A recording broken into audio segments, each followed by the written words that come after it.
ReasonConf is brought to you by our gold sponsors Ahrefs and Chain Street.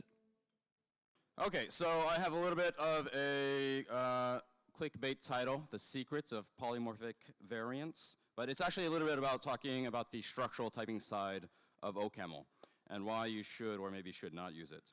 But first, I want to give a shout out to OCaml decoders. We actually use that in Anger to parse megabytes of JSON, and the error messages are phenomenal.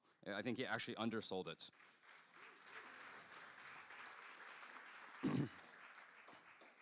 And one thing I want to actually start with as a quick hack, or a quick trick that is quite useful for under-documented OCaml and Reason libraries. Very often, if I ask for the type of this function, it's well typed, and you can see that this function takes a workshop app.library.t, right? We all know.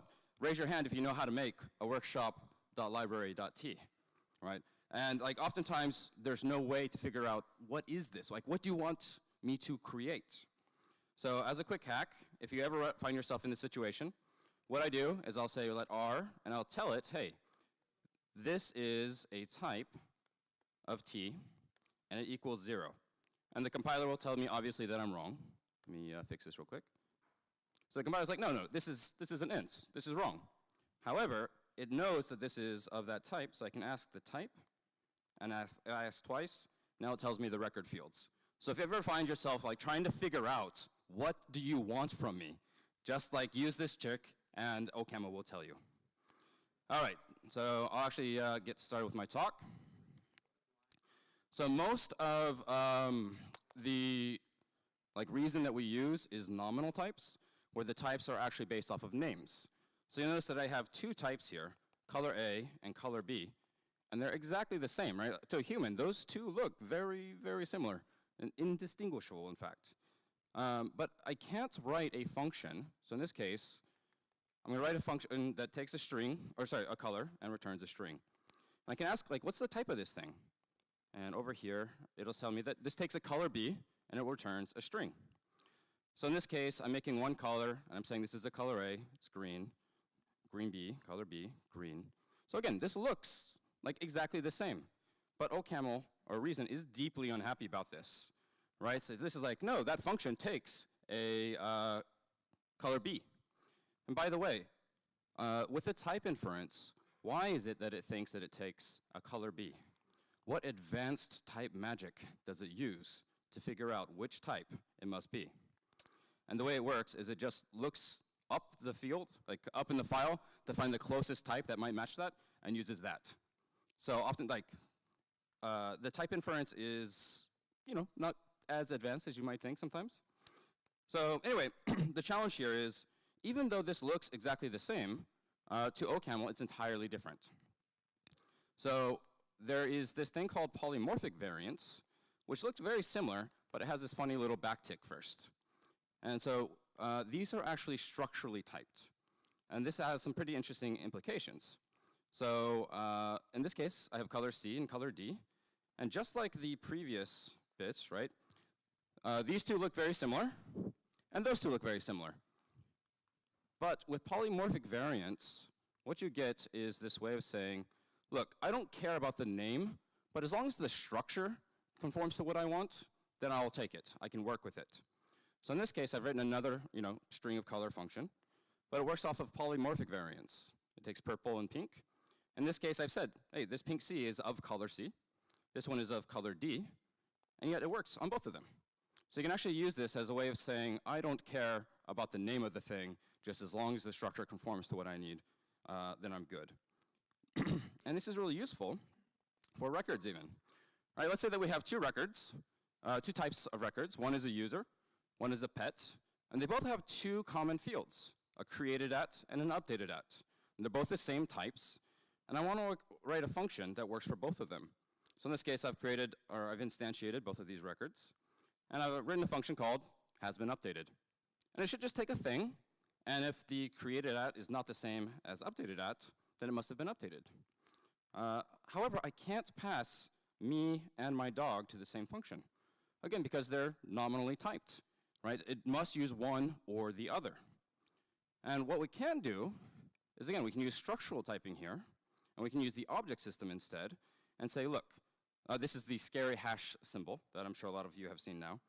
But the idea is, look, as long as this object has a created at field and an updated at field, I can work off of it. I'm good. And so this is how you actually create an object. So this is me as an object. And you'll notice that I actually didn't define any types for my users here. So I can come in here and I can actually add additional fields. I can say like, is speaker is true? And it's happy. And I can ask, hey, what's the type of this thing? And it says, all right, this is an object that has created at, is speaker, and updated at. And now I can take these two different objects, so me as a speaker and my dog as not a speaker, and I can use this structural approach, and they both work. So it's kind of really cool, where I can write slightly more reusable functions that operate as long as the structure is there. It's very similar to like the way TypeScript works. And then one other thing you can do is this. So in this case, I'm switching off of an error case. So this is a polymorphic variant that has lots and lots and lots of cases. Some of them are known as errors. So what I'm going to say is, look, if there was some sort of exception, I'm going to deal with it. But for any other thing that conforms to status.standard, I can ask, hey, what is this thing? And I'm going to come in here, and it says, this is a way of like summarizing and saying, all of these can be encapsulated in that, and if it's any of those, I want to do this thing. So I don't actually have to like summarize or iterate over every single possible case. Like some of the HTTP responses are successes, some of them are failures, right? Think about HTTP status, like 200, 201, 202. Like you don't want to iterate over 400 of these different cases, right? So you can say, look, HTTP status success is just 200, 201, 201, and whatnot, and just collapse them all together. And now we can say if it's a success one or a failure one, behave appropriately.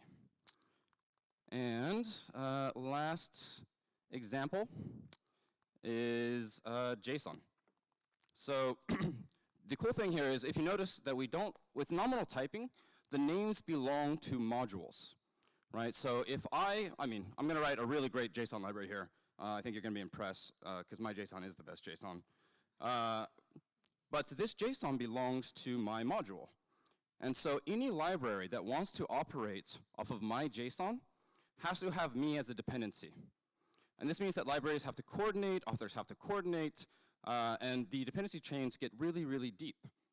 And so you can see here, like, if I write a function called maybe getField from JSON, right? Given some JSON, I'm going to pluck off a field and give you the result.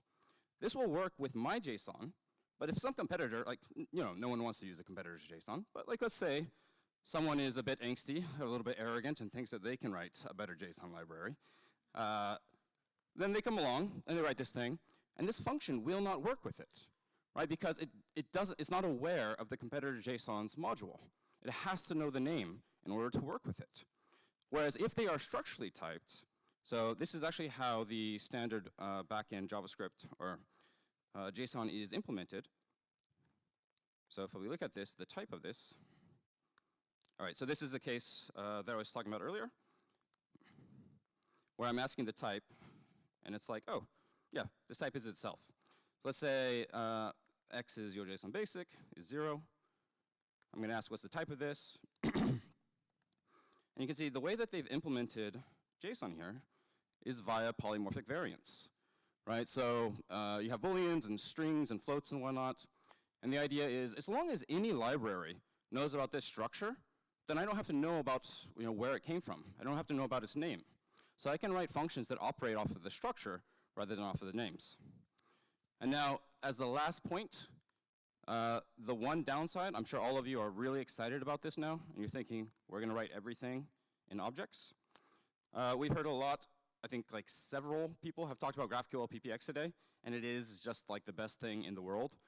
But it uses objects. And it's really nice because the super dynamic nature, right, of GraphQL means you don't want to have to give a type to every single field, right? So different components are going to be plucking different fields and whatnot.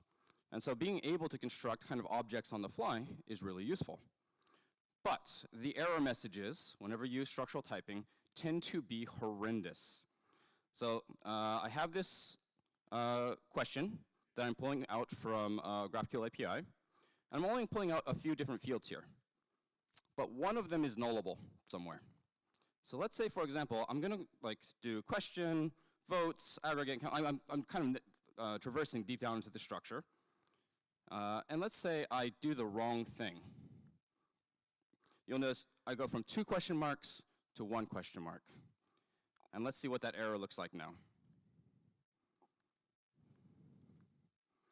So this expression has type list of JST of dot votes aggregates dot aggregate option count, and I expected a list dot body.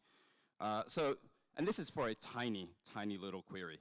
Imagine that this was 10 times the size, and you did one wrong thing when you were accessing it, and because you didn't actually define the type ahead of time, OCaml just says, hey, here's this huge object, and something in here is wrong. And I expected this other huge object, and so you will spend a lot of time just staring at that object output, trying to figure out what is the error. So, polymorphic variants, structural typing is awesome. You should use it, and then don't use it. Stop using it. Anyway, that's it. Thank you.